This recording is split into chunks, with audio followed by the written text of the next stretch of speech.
God has a good plan. Dili lang kay plano nga, okay, anak, karir, muna niya akong plano. But it is a very specific plan. It is a good plan. So, good health, beauty, and good business. So, everything is good because our God is so good.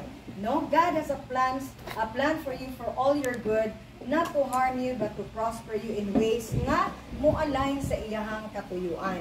So another promise. So tulo ni ka promise, Ma'am Karil, kay daghan siya mga promises, but 3 of the highlights and key points na imuhang tugtan karon nga, Lord, as you walk into another year and many more years that God will allow you, always remember that God has a plan. And it's not just only a plan, but it is a good plan. Ikatulo, you have a hope-filled future.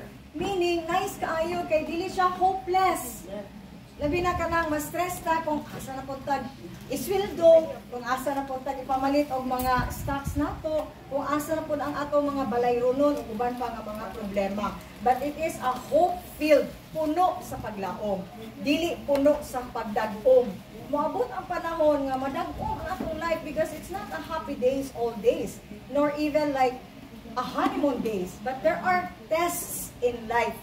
Pero God promised to Ma'am Karil today's birthday that He has a plan, a good plan, and even a hope-filled plan. So, behind na imuhang mga naagian, Ma'am Karil, kasakit, kadiskurahe, and even sa mga pains and turmoils and obstacles, move on.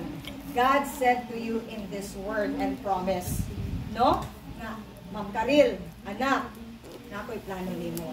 Padayon, lahutay. Dili siya for the bad, but it's always for the good. So change your perspective.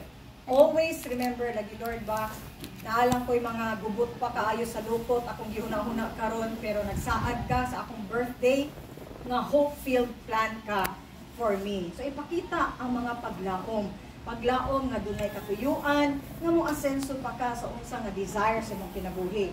It could be sa imong family, business, and even your personal nga desire. So hold on to that, no? Nga it is a promise of future filled with hope. Dili lang kay taman nga paglaom. Apan dunay growth. Meaning, mutubo, dili siya paglaom nga mo stagnant. It is a hope that keeps on going. It is a hope that keeps on growing and going. Kailan naman ang business, di ba?